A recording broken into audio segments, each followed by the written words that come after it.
আল্লাহ রাসূল সাল্লাল্লাহু আলাইহি ওয়াসাল্লাম যখন মিরাজে গেলেন, আল্লাহ পাক রব্বুল আলামিন জান্নাত দেখাইলেন, জাহান্নাম দেখাইলেন, সব দেখাইলেন। আল্লাহ পাক রব্বুল আলামিন যখন নবীজিকে বললেন যান জান্নাতের ভিতরে যান, নবীজি জান্নাতের ভিতরে প্রবেশ করলো গো। জান্নাতের ভিতরে প্রবেশ করে দেখে কিসের জানি আওয়াজ। নবীজি বলেন আওয়াজটা আমি শুনতেছি আমার বেলালের জুতার যেই আওয়াজটা হয়, ওই বেলালের ওই জুতার আওয়াজ আমি জান্নাতের ভিতর থেকে পাচ্ছি। সুবহানাল্লাহ জোরে বলেন। নবীজি যখন জান্নাত থেকে চলে আসলেন, মিরাজ শেষ হয়ে গেল। যাওয়ার পরে বেলালকে ডাকছে, বেলাল রে আমি জান্নাতের ভিতরে গেলাম, কিন্তু বেলাল তোমার জুতার পায়ের আওয়াজ আমি জান্নাতে পেয়েছি। বেলাল রে কি আমল করা যে আমলের কারণে তোমার জুতার আওয়াজ আমি জান্নাতের ভিতরে পেয়েছি, কি আমল করা? বেলাল কান্দে, ওগো নবীজি আমার তেমন কোনো আমল নাই নবী গো, আমার কোনো আমল নাই।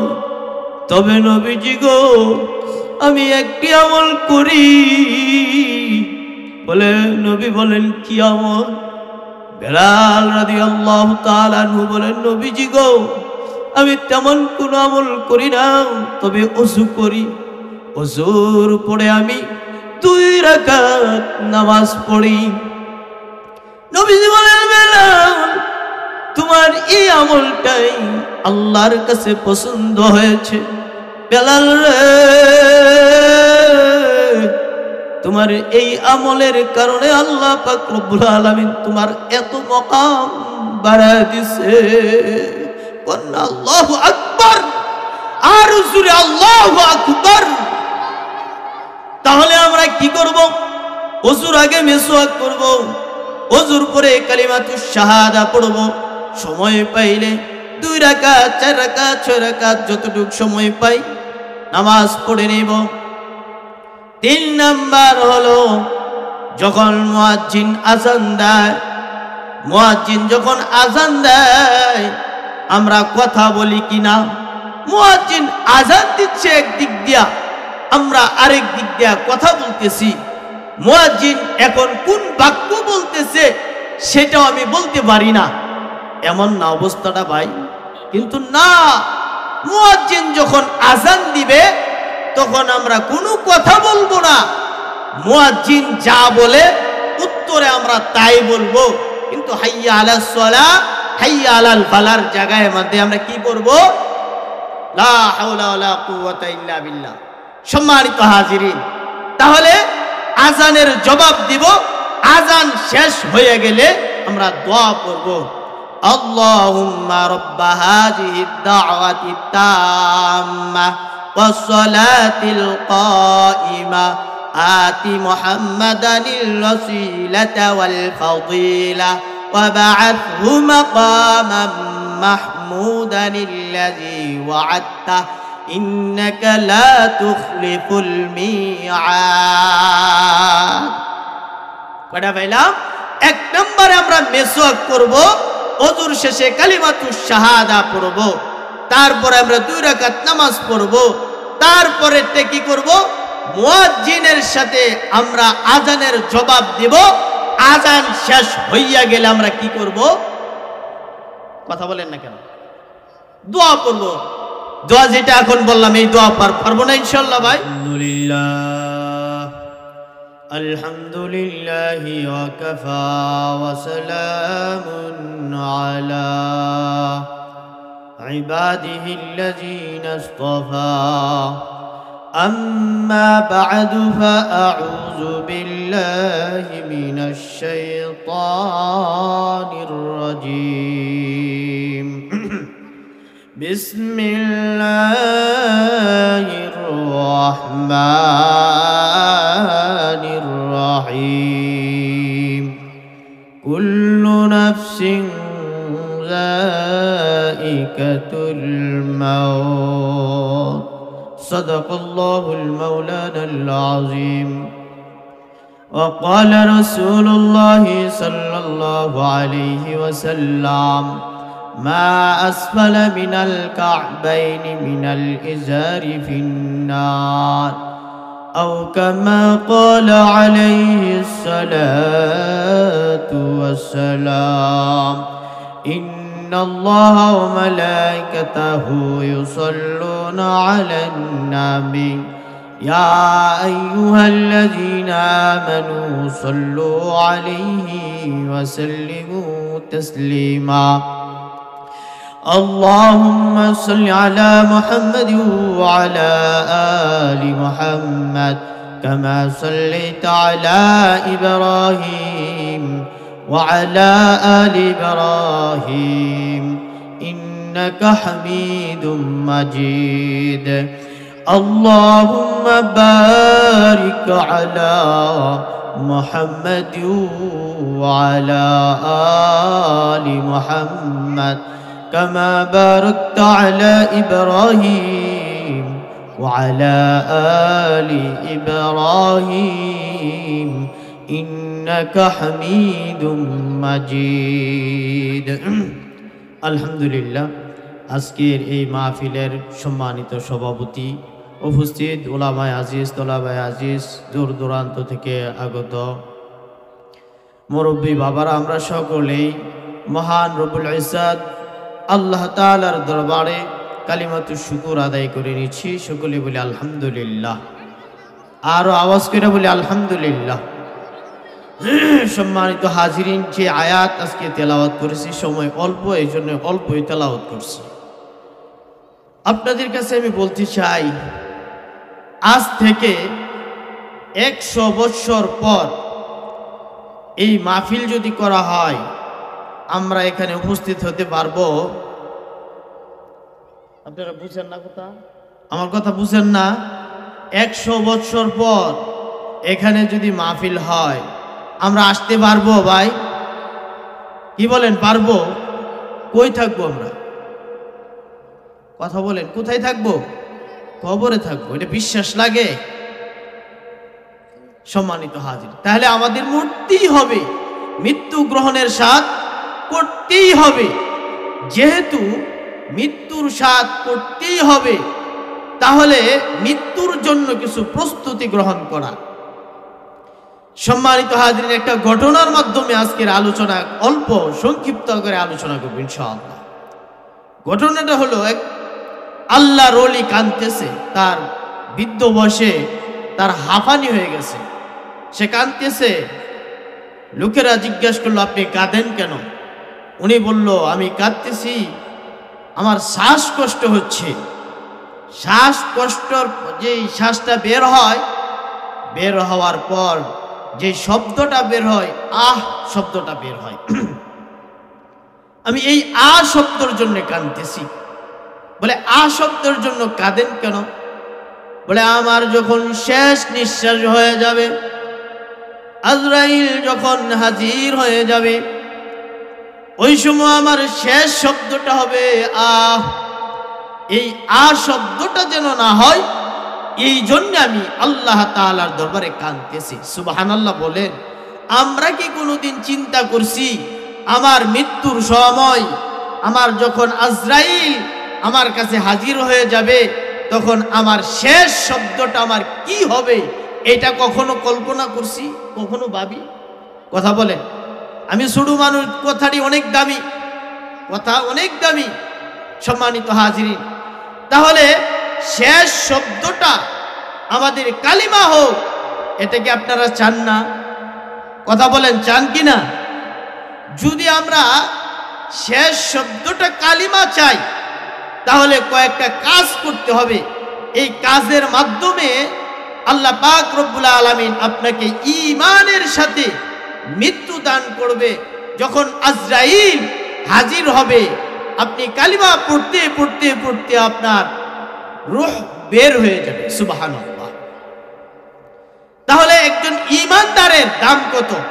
বলতে আদনা সে আদনা একজন ঈমানদার যার বালুর যে একটা কোণা আছে এটা যেমন, বলে একজনের ঈমান এমন, বলে এই ঈমানদারটাকেও আল্লাহ পাক রব্বুল আলামিন এই 10 দুনিয়া পরিমাণ এক জান্নাত তাকে দান করবেন। আর জোরে বলেন সুবহানাল্লাহ।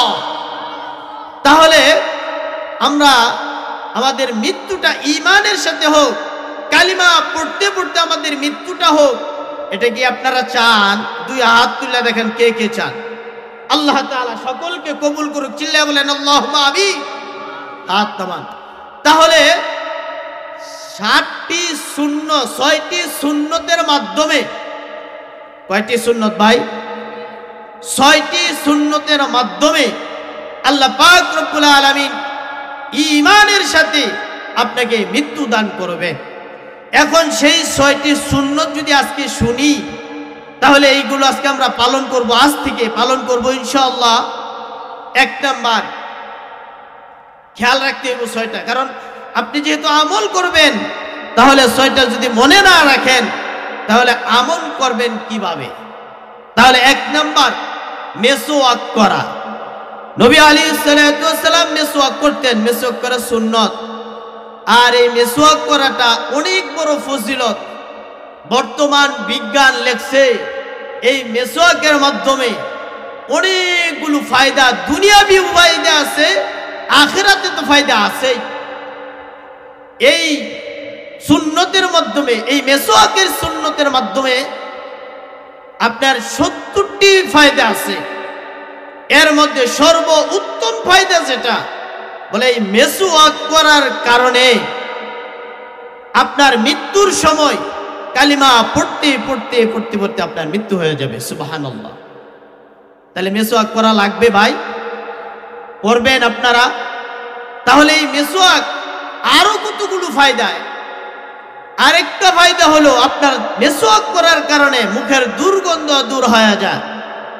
মেসওয়াক করার কারণে আপনার দাঁত শক্ত হয়।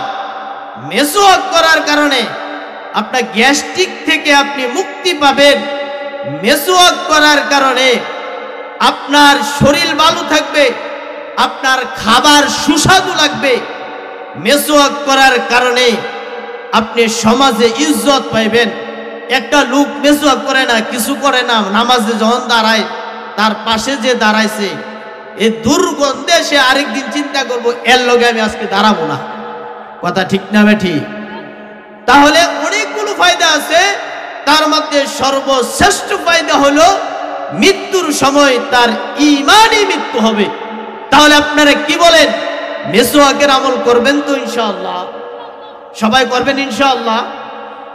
2 নাম্বার মেসওয়াকের কথাটা আরেকটা বলি। মেসওয়াকের যে এত ফজিলত, আর আমরা আজকে স্বীকার করলাম মেসওয়াকের আমল আমরা করব। তাহলে মেসওয়াকের আমল যদি আমরা করি, তাহলে সহজ পদ্ধতি হলো মেসওয়াক পকেটে রাখা। মেসওয়াক কোথায় রাখা? কথা বলেন, মেসওয়াক কই রাখতে হইব? পকেটে রাখতে হবে। পকেটে রাখলে আপনি এই সুন্নত আমলটা করতে আপনি সহজ হয়ে যাবে। এখানে কোন বাজার কাছে? নাম কি বাজারে? জৌহাটা, নওগাঁরা বাজার কাছে। জাওগড়া এই বাজারে গেলেন, মেসওয়াক পাইবেন কোন? আসরের আযান দিছে, আল্লাহু আকবার আল্লাহু আকবার। আপনি দৌড়ায় গেলেন মসজিদে, মেসওয়াক আছে? মসজিদে মেসওয়াক আছে ভাই? নাই। পকেটে আছে, পকেট থেকে বের করে আপনি 2টা গোসা দিলেন, আপনার সুন্নত আদায় হয়ে গেল। তাহলে কি বুঝলাম? মেসওয়াক পকেটে রাখলে তাহলে মেসওয়াকের সুন্নত আমলটা করা সহজ হবে।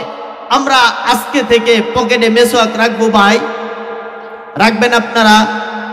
সম্মানিত হাজিরিন, 2 নাম্বার হলো মেসওয়াক করার পরে আমরা ওযু করব। ওযুর শেষে কালিমাতুশ শাহাদা পড়ব। ওযুর শেষে কি পড়ব আমরা ভাই? কালিমাতুশ শাহাদা পড়ব। আশহাদু আল্লা ইলাহা ইল্লাল্লাহ ওয়া আশহাদু আন্না মুহাম্মাদান আবদুহু ওয়া রাসূলুহু। আমরা কি বলে ওযুর শেষে কালিমাতুশ শাহাদা পড়লাম।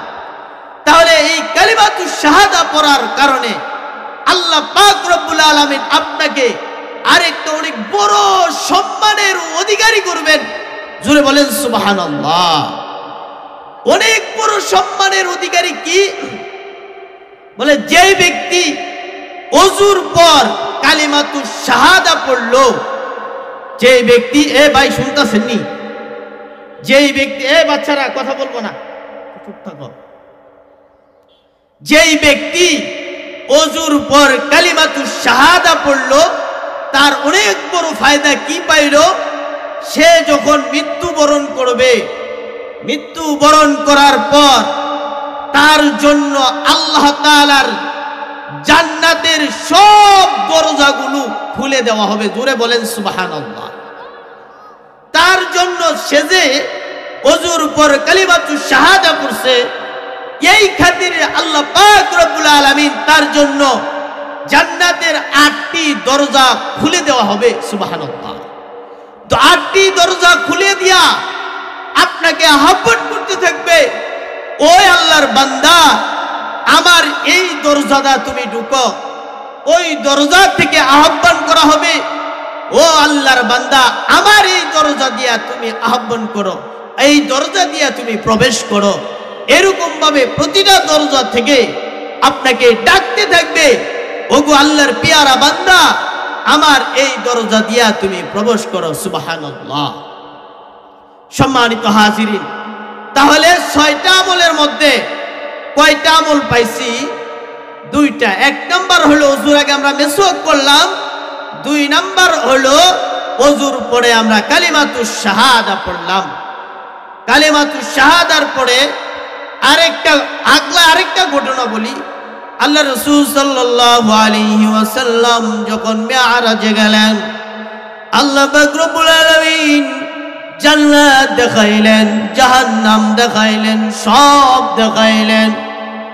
আল্লাহ পাক রব্বুল আলামিন যখন নবীজিকে বললেন, যান জান্নাতের ভিতরে যান, নবীজি জান্নাতের ভিতরে প্রবেশ করল গো।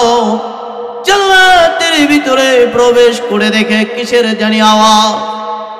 নবীজি বলেন, আওয়াজটা আমি শুনতেছি আমার বেলালের জুতার যেই আওয়াজটা হয়, ওই বেলালের ওই জুতার আওয়াজ আমি জান্নাতের ভিতর থেকে পাচ্ছি। সুবহানাল্লাহ জোরে বলেন। নবীজি যখন জান্নাত থেকে চলে আসলেন, মিরাজ শেষ হয়ে গেল। যাওয়ার পরে বেলালকে ডাকছে, বেলাল রে, আমি জান্নাতের ভিতরে গেলাম, কিন্তু বেলাল তোমার জুতার পায়ের আওয়াজ আমি জান্নাতে পেয়েছি। বেলাল রে, কি আমল করা যে আমলের কারণে তোমার জুতার আওয়াজ আমি জান্নাতের ভিতরে পেয়েছি, কি আমল করো? বেলাল কান্দে, ওগো নবীজি, আমার তেমন কোনো আমল নাই নবী গো, আমার কোনো আমল নাই। তবে নবীজি গো, আমি একটি আমল করি। বলে নবী বলেন, কি আমল? বেলাল রাদিয়াল্লাহু তাআলা আনহু বলেন, নবীজি গো, আমি তেমন কোনো আমল করি না, তবে ওযু করি। ওযুর পরে আমি 2 রাকাত নামাজ পড়ি। নবীজি বলেন, বেলাল তোমার এই আমলটাই আল্লাহর কাছে পছন্দ হয়েছে। বেলাল রে, তোমার এই আমলের কারণে আল্লাহ পাক রব্বুল আলামিন তোমার এত মাকাম বাড়ায় দিয়েছে। কন্না আল্লাহু আকবার, আর জোরে আল্লাহু আকবার। তাহলে আমরা কি করব? ওযুর আগে মিসওয়াক করব, ওযুর করে কালিমাতুশ শাহাদা পড়ব, সময় পাইলে 2 রাকাত 4 রাকাত 6 রাকাত যতটুকু সময় পাই নামাজ পড়ে নেব। 3 নাম্বার হলো যখন মুয়াজ্জিন আযান দেয়, মুয়াজ্জিন যখন আযান দেয় আমরা কথা বলি কিনা? মুয়াজ্জিন আযান দিচ্ছে একদিক দিয়া, আমরা আরেক দিক দিয়া কথা বলতেছি। মুয়াজ্জিন এখন কোন বাক্য বলতেছে সেটাও আমি বলতে পারি না, এমন না অবস্থাটা ভাই? কিন্তু না, মুয়াজ্জিন যখন আযান দিবে তখন আমরা কোনো কথা বলবো না, মুয়াজ্জিন যা বলে উত্তরে আমরা তাই বলবো। কিন্তু হাইয়া আলাস সালাহ হাইয়া আলাল ফালার জায়গায় মধ্যে আমরা কি করব? লা হাওলা ওয়ালা কুওয়াতা ইল্লা বিল্লাহ। সম্মানিত হাজিরিন, তাহলে আযানের জবাব দিব, আযান শেষ হয়ে গেলে আমরা দোয়া করব, আল্লাহুম্মা রাব্বা হাযিহিদ দাওয়াতিত তাম্মা ওয়াস সালাতিল কাইমা আতি মুহাম্মাদানিল ওয়াসিলাতা ওয়াল ফাদিলা ওয়া বা'আথহু মাকামান মাহমুদানিল্লাযী ওয়া'আদতা ইন্নাকা লা তুখলিফুল মিআদ। কয়টা পাইলাম? 1 নম্বরে আমরা মেসওয়াক করব, ওযুর শেষে কালিমাতুশ শাহাদা পড়ব, তারপরে আমরা 2 রাকাত নামাজ পড়ব, তারপরে কি করব? মুয়াজ্জিনের সাথে আমরা আযানের জবাব দিব। আযান শেষ হইয়া গেলে আমরা কি করব? কথা বলেন না কেন? দোয়া করব। দোয়া যেটা এখন বললাম এই দোয়া পারবো না ইনশাআল্লাহ ভাই। এরপরে কি করব? প্রতি ফরজ নামাজের সালাম ফিরাইয়া আসসালামু আলাইকুম ওয়া রাহমাতুল্লাহ, আসসালামু আলাইকুম ওয়া রাহমাতুল্লাহ, সালাম শেষ একটা দোয়া পড়ব। প্রতিদিন 5 ওয়াক্ত নামাজের পরে এই দোয়াটা পড়ব, রব্বানা লা তুযিগ কুলুবানা বা'দা ইয হাদাইতানা ওয়া হাব লানা মিন লাদুনকা রাহমা ইন্নাকা আনতাল ওয়াহ্হাব। এই দোয়াটা আমরা পারবো না ইনশাআল্লাহ? কথা বলেন, পারবো কিনা? তাহলে কয়টা গেল? 4টা আমল। কয়টা গেল? 4টি আমল গেল। একটা হলো মেসওয়াক করবেন, 2 নাম্বার হলো কালিমাতুশ শাহাদা নামাজের পরে ওযুর পরে, এরপরে হলো কি? কালিমাতুশ শাহাদার পরে নামাজ পড়বেন, এটা আলাদা। এরপরে আমরা কি করব? আযানের জবাব, আযানের দোয়া আমরা কি করব? ফরজ নামাজের সালাম ফিরায়া রব্বানা লা তুযিগ কুলুবানা এই দোয়া পড়ব। তারপরে 5 নাম্বারটা হলো আমরা ঈমানের মতো এত বড় দৌলত পেয়েছি, এত বড় দৌলত পাওয়ার পরে এর শুকরিয়া আদায় করা। কি আদায় করা ভাই? শুকরিয়া আদায় করা। আমরা চিন্তা করি জীবনে কিছুই পাইলাম না, কিন্তু মুখে নামাজ পড়ে না, মুখে এই করে না সেই করে না, কিন্তু সে তো অনেক কিছু পেয়েছে।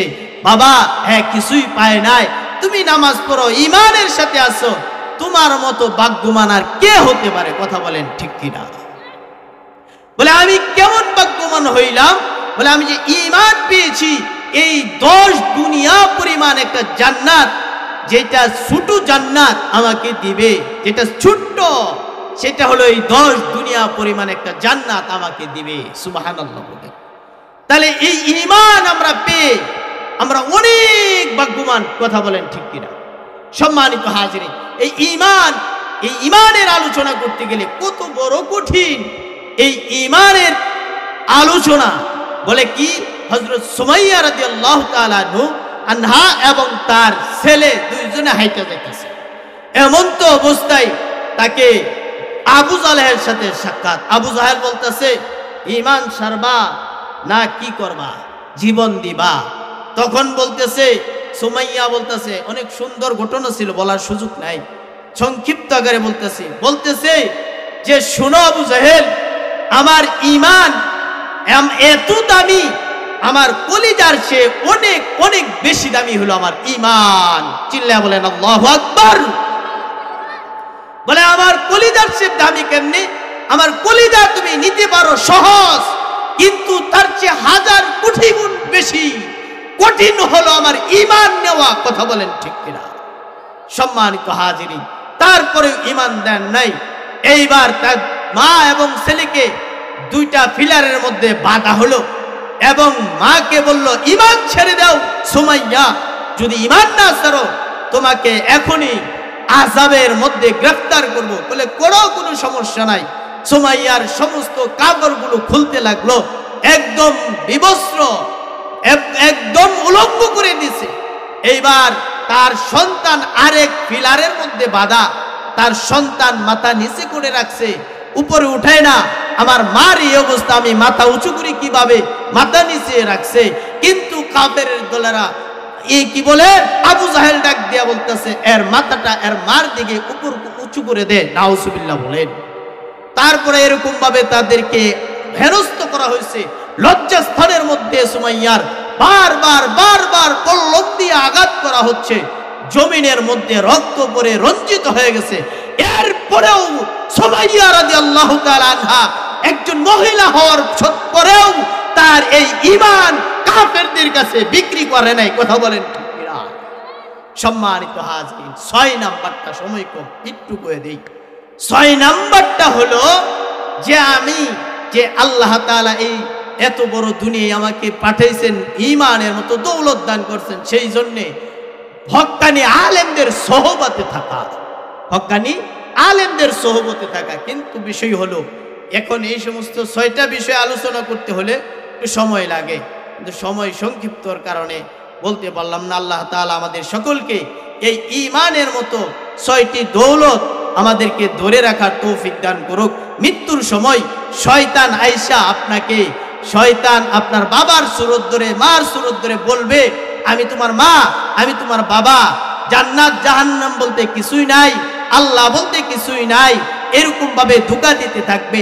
আপনি যখন এই 6টা সুন্নত আমল করে মৃত্যুর শয্যায় আছেন, তখন আপনার মুখ দিয়া যখন বের হবে, পরে লা ইলাহা ইল্লাল্লাহু মুহাম্মাদুর রাসূলুল্লাহ, এইটা বলার সঙ্গে সঙ্গে যে শয়তান আপনাকে ধোঁকা দিয়ে ঈমানকে বরবাদ করতে চেয়েছিল, সেই শয়তান দৌড়াইয়া পালায়া যাবে। সুবহানাল্লাহ। আর আপনার মৃত্যুটা কালিমার সাথে, ঈমানের সাথে হবে। মৃত্যুর পরে আপনাকে জান্নাতের জন্য সব সুসংবাদ দেওয়া হবে। আল্লাহ তাআলা আমাদের সকলকে এই 6টা জিনিস আমল করার তৌফিক দান করুক। বলুন আমিন। ওয়া আখিরু দাওয়ানা আলহামদুলিল্লাহি রাব্বিল আলামিন।